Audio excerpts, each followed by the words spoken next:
Assalamualaikum warahmatullahi wabarakatuh. Oke, gimana kabarnya? Alhamdulillah ya, semoga sehat semuanya. Oke, kakak-kakak kelas 11, sebelumnya di pertemuan pertama kita telah membahas bersyukur.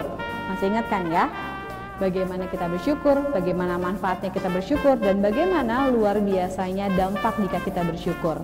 Ingat di Google Classroom kemarin? Nah, untuk hari ini kita akan membahas bagaimana cara belajar yang efektif dan efisien. Kenapa sih Bu? Materinya kayaknya bosenin deh. Yakin bosenin, karena materi ini akan menentukan masa depan kalian. Cara belajar efektif dan efisien. Coba dibaca. Saya harus menjadi orang yang sukses dan berhasil dalam sekolah dan karir saya. Amin. Tuh, faktor yang mempengaruhi hasil belajar. Yang pertama, fisik dan psikis. Tentunya, fisik dan psikis kalian harus dalam keadaan sehat, gak sakit kepala, perut, atau yang lainnya. Dan psikis tentunya gak lagi galau, tidak sedang dalam keadaan marah, ataupun sedih. Ini dia, niat. Tentunya segala sesuatu berawal dari niat. Ibadah, membahagiakan orang tua, ingin sukses dan menjadi seseorang yang membanggakan. Itu niat yang sangat mulia loh buat orang tua kalian. Kemudian kecerdasan IQ. Dan minat. Emang sih sekolah SMA di Indonesia ini harus menguasai semua pelajaran. Meskipun memang gak banyak orang tua yang menuntut harus tinggi banget nilainya. Paling enggak, dengan kalian menyelesaikan studi kalian di SMA, kalian bisa mengambil minat kalian nanti di tingkat kuliah. Maka dari itu, nih motivasi dari sekarang. Motivasi dengan nilai yang bagus, tingkatkan nilai kalian dari kelas 10 kemarin di kelas 11 ini sampai nanti di kelas 12. Karena apa? Karena pasti bahagia banget dan bangga banget orang tua kalian jika kalian bisa masuk PTN dengan lulus jalur undangan atau SNMPTN. Tahu kan jalur yang cuma lihat hasil rapot doang seleksinya? Jadi tingkatkan motivasi kalian ya buat belajar. Kemudian media belajar. Handphone ada, buku ada, dikasih makan juga. Nah, tunggu apa lagi buat belajar? Ini dia strategi belajar yang akan saya sampaikan untuk kalian. Strategi belajar yang efektif. Tentunya efektif dan efisien itu bagaimana kalian menggunakan waktu yang singkat sebenarnya. Nggak harus kalian belajar 1 jam buat buka buku kemudian langsung bisa. Enggak. Justru kalian belajar cukup 10 menit untuk memahami dan lama ingatnya di otak gitu. Nah kayak gini nih, teoritis.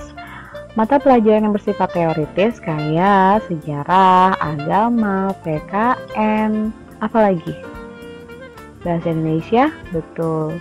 Jadi kalian cukup belajar 5 menit per mata pelajaran aja kok.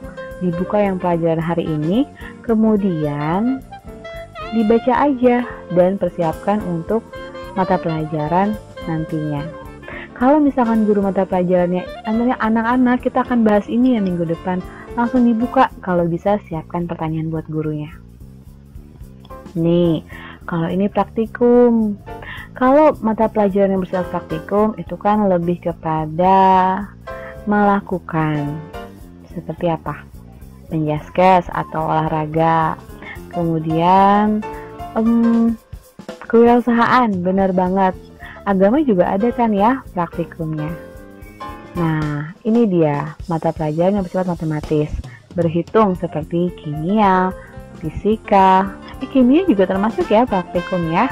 Berhitungnya juga ada, bersifat matematis. Fisika, matematika. Nah, jadi dijelaskan lagi. Kalian cukup belajar 5 menit aja kok per mata pelajaran, dibuka yang tadi dipelajari dan dilihat aja buat yang besok. Syukur-syukur kalau kalian ada yang gak ngerti, malahan di pertemuan selanjutnya bisa tanya sama gurunya.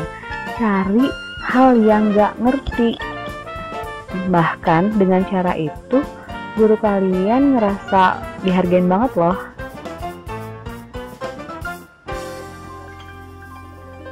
Tentang strategi belajar yang teoritis, nih kita lihat ya.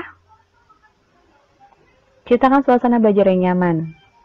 Udaranya, suhunya, penerangannya, bangkunya empuk apa enggak, gitu. Kemudian kalian perlu merangkum. Buat yang nggak suka nulis banyak-banyak, nanti saya kasih lihat ya cara membuat mind mapping. Kemudian metode mempersingkat atau memodifikasi menyerupai nama sesuatu. Misalkan kalian ada pelajaran sejarah, terus ada nama tokoh-tokohnya. Itu bisa kan nama tokohnya tuh kayak dibuat singkatan biar kalian tuh mudah ingat. Atau mata pelajaran kimia atau fisika, pengertiannya bisa dibuat singkatan-singkatan gitu ya. Kemudian ingat yang dipelajari, seperti yang tadi Ibu bilang, lihat aja catatan yang tadi dikasih lihat, atau kalau sekarang kan PJJ, lihat aja PPT atau video yang diberikan sama gurunya hari ini. Kemudian buka deh pelajaran buat yang minggu depan. Tuh, belajar rutin tapi jangan lama, malah kalian bosan. Oke? Ini dia. Saya akan kasih kalian contoh mind mappingnya. Kayak apa sih mind mapping? Tuh, contohnya kayak gini. Jenis benda. Jenis benda tuh ada logam, karet, kayu. Bikin cabang. Nah, bikin cabang lagi dari logam, bikin cabang sifatnya, gunanya. Karet juga sifatnya, gunanya. Plastik sifatnya, gunanya. Kayu sifatnya, gunanya. Kayak gitu loh. Nah, kemudian kalian cabang-cabangin lagi. Bisa juga kalau buat pembelajaran yang sifatnya teoritis. Misalkan bahasa Indonesia. Bahasa Indonesia judul besarnya adalah karya tulis. Karya tulis artinya apa? Dicabangkan. Contohnya ada apa aja? Gitu. Paham kan? Jadi dari judul yang besar ditarik garis akarnya ke bagian-bagian kecilnya. Paham ya? Ingat, ini akan jadi tugas kalian nanti. Kemudian strategi belajar yang matematis. Bagaimana? Benar yang berhitung. Yang pertama, tentunya pasti ciptakan suasana belajar yang nyaman. Kemudian merangkum materi pelajaran atau membuat mind mapping. Karena biasanya mind mapping itu mudah untuk diingat. Belajar dengan memahami, bukan menghafal. Begini maksudnya. Kayak pelajaran matematika, fisika, gitu ya. Pelajaran yang berhubungan dengan angka, tapi juga ada dengan ceritanya. Atau soal bercerita biasanya ya. Kalian pahami rumusnya. Misalkan rumus S atau sigma ini datangnya dari mana. Bukan dihafal, bukan hanya menghafal rumus, tapi memahami ini angka dari ini maksudnya dari mana, angka ini, lambang ini maksudnya angkanya yang mana. Nah, belajar dengan praktik itu adalah belajar kalian menyelesaikan soal. Sering-sering deh kalian ngerjain soal. Kenapa? Karena dengan seperti itu otak kalian otomatis terpola.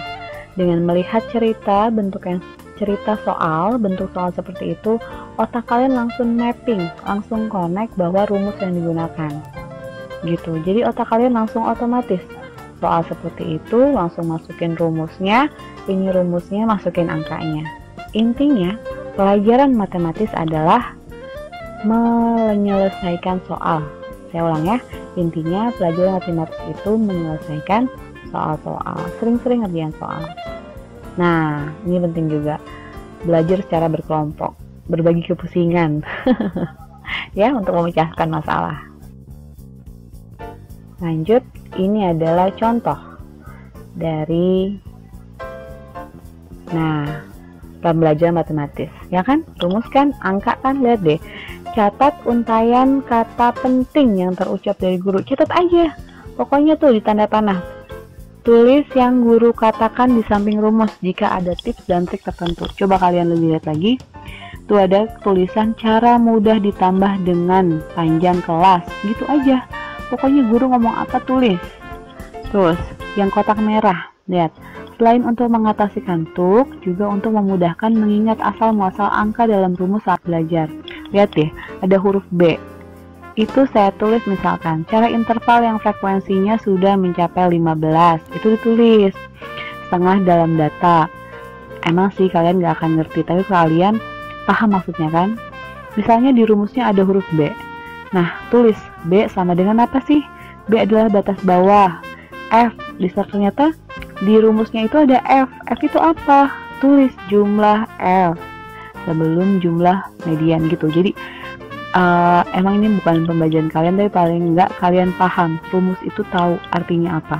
Jadi jangan cuma jadi jangan cuma menghafal setengah kali N kali B gitu, tapi kalian paham B itu apa, F itu apa, ya? Tuh lihat contohnya. Nah, ini dia strategi belajar praktikum. Pahami teorinya. Buat peta pikiran atau mind mapping ya. Nah, perhatikan step instruksi atau arahannya. Ini dia, pelajari dan pahami dari praktikum 1 ke praktikum kedua kalau yang terkait, gitu ya. Pelajari ulang pokoknya mind mappingnya, setiap tahapan praktikum. Oke?